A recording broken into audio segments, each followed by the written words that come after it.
I first encountered the 50-50 position at a seminar put on by Brandon Vera at Lord Owens Martial Arts Academy in Maryland when I was a student there as a blue belt. Brandon had learned it from Dean Lister, who was one of the best leg lockers going at that time and certainly still today, one of the most accomplished competitors in jiu-jitsu. It's taken on a life of its own over time. It's become an important position for myself, for a number of the top competitors of my generation, Rafa Mendes, Bruno Frazado, the guys who got to the top a little bit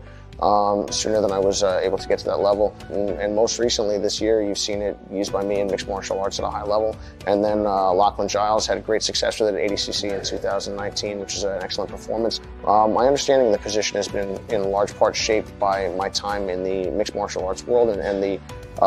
values and experiences that I've gained there as it relates to real fighting. Because as much as I love jiu-jitsu and it's an incredible part of my martial arts journey and something that I feel is incredibly valuable and something I'll always appreciate, it's drifted, the sport of jiu-jitsu has drifted increasingly far from fighting. And that doesn't mean that techniques don't work and people wouldn't do well necessarily if they learned how to compete differently and how to take their skills and use them in a different manner. But a lot of the strategies and approaches are very sport specific at this point, and I've tried to bring something different to the table and demonstrate something that I feel is applicable regardless of the context. Whether you put a gi on, take a gi off, add or remove heel hooks, add punches, it should all work. And those are the people that I've always looked up to and respected the most, of the people, the Damian Mayas of the world, the Roger Gracies of the world, that when you change the rules, they don't seem to mind. You know, the 50-50 for me has come a really long way in the time since I actually recorded the instructional last, which was, I believe, 2009. It's changed entirely, actually, which is kind of neat. And what was interesting for me was I was an alternate for ADCC in 2007. I'd only been training for 3 years, and then I ended up winning the ADCC trials in 2009 and finished everyone there, and then went to ADCC, ended up getting third in 2009, and I think that I was doing pretty well, but I'd only been training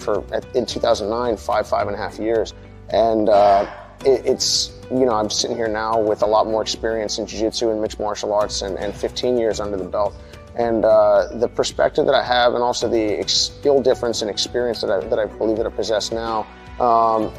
is just so markedly different, that the way that I view the position, both tactically, technically, conceptually, is it just doesn't resemble anything in the past. And that's why I feel it's really applicable, because if I tried to take the skills that I had in 2009 and put them into the UFC, it would look